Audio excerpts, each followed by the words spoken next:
और इराक और अमेरिका के बीच जारी तनाव के बीच बगदाद में फिर हमले की खबर है। इराक की राजधानी अति सुरक्षित ग्रीन जोन के 2 कत्यूशा रॉकेट दागे गए हैं इस जगह पर, और रॉकेट गिरे हैं अमेरिकी दूतावास से सिर्फ 100 मीटर दूरी पर। इससे पहले ईरान ने अमेरिकी अड्डों पर हमले से जवाब दिया तो ट्रंप एक्शन में आ गए। कहा कि नई बंदिशों का हमला झेलने को ईरान अब तैयार हो गया है। तो कल देर रात भारतीय समय अनुसार डोनाल्ड ट्रंप ने अपने एक भाषण, अपनी एक स्पीच में ये कहा कि बगदाद के ग्रीन जोन में 2 कत्यूशा रॉकेट जो गिरे हैं, ये अति सुरक्षित इलाका बगदाद का ग्रीन जोन है। लेकिन इससे पहले जो बैलिस्टिक मिसाइल से हमले किए गए थे उसमें दरअसल कोई भी अमेरिकी सैनिक मारा नहीं गया है या हताहत नहीं हुआ। ये जानकारी उन्होंने अपने इस भाषण में दी थी। लेकिन आज ये ताज़ा अपडेट हम आपको बता दें कि बगदाद में अमेरिकी दूतावास के पास एक बार फिर से हमला किया गया है। तो तनातनी अब भी जारी है, हालांकि चेतावनी अमेरिका की ओर से जारी कर दी गई है।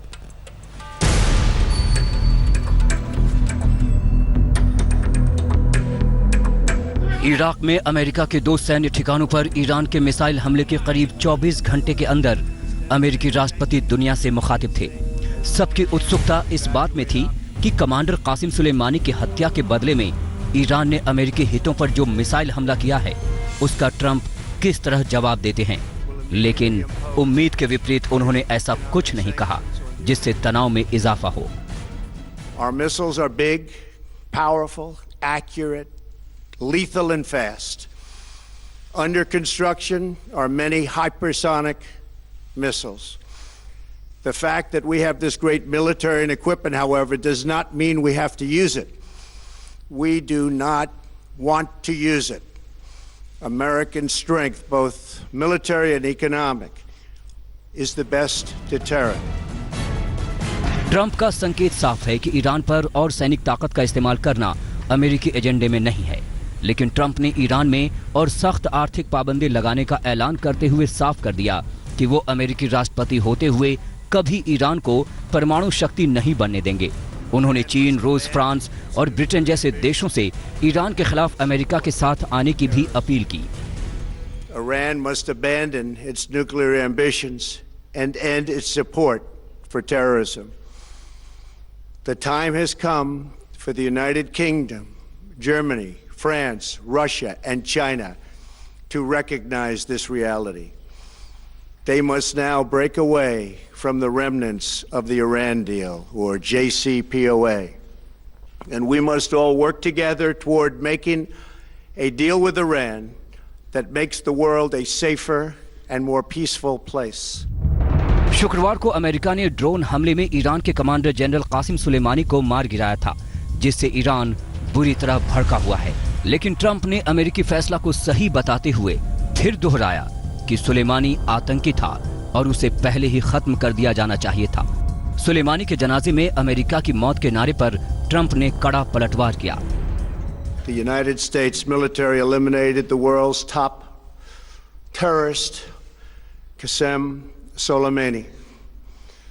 As the head of the Quds Force, Soleimani was personally responsible for some of the absolutely worst atrocities. He trained terrorist armies, including Hezbollah, launching terrorist strikes against civilian targets. He fueled bloody civil wars all across the region. मंगलवार शाम Iraq में अमेरिकी सैन्य ठिकानों पर हुए हमले के बारे में ट्रंप ने कहा कि इससे अमेरिका को कोई नुकसान नहीं हुआ। हालांकि ईरान ने 80 सैनिकों को मार गिराने का दावा किया था। Only minimal damage was sustained at our military bases. Our great American forces are prepared for anything. Trump ने ईरान को चेतावनी देने के साथ शांति का हाथ तो बढ़ा लिया, लेकिन इसके चंद घंटे बाद ही बगदाद के अति सुरक्षित ग्रीन जोन में एक बार फिर रॉकेट हमले की खबर आ गई। बगदाद के ग्रीन जोन के अंदर 2 कत्यूशा रॉकेट दागे गए हैं। हमले में किसी नुकसान की खबर नहीं है। रॉकेट अमेरिकी दूतावास से करीब 100 मीटर की दूरी पर गिरा। तो क्या ये रॉकेट हमला एक बार फिर नए तनाव का संकेत है? आज तक ब्यूरो। तो कल शाम तक अमेरिका और ईरान युद्ध की ओर बढ़ते दिखाई दे रहे थे। ईरान के मिसाइल हमले के बाद लग रहा था कि अमेरिका पलटवार करेगा, क्योंकि ट्रंप भी धमकी देने में पीछे नहीं थे। लेकिन कल ट्रंप के टेलीविजन भाषण के बाद जानकार हैरान हैं कि ये शांति की पहल है या पैतरा कुछ और है। The United States is ready to embrace peace with all who seek it. The United States is ready to embrace peace with all who seek it. लेकिन ट्रंप के इस ऐलान से 30 घंटे पहले की तस्वीर देखिए।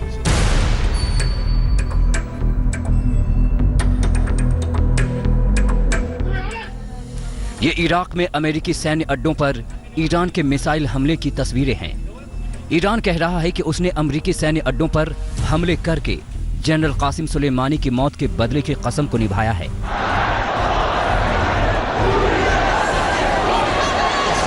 ईरान के सुप्रीम लीडर आयतुल्लाह खामनेई ने मिसाइल अटैक के बाद अमेरिका पर और भी ज्यादा बड़े हमलों को अंजाम देने का ऐलान कर दिया है। Now, what matters when it comes to reciprocity, these are military action this way. That's not sufficient. What matters is that the presence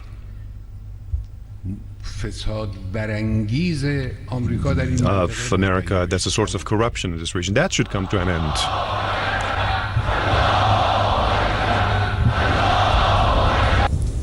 शुक्रवार को अमेरिकी ड्रोन हमले में कासिम सुलेमानी के सफाई के बाद ऐसा लग रहा था मानो अमेरिका और ईरान जंग के मुहाने पर खड़े हैं। ईरान के राष्ट्रपति रूहानी के इस सख्त बयान को देखिए।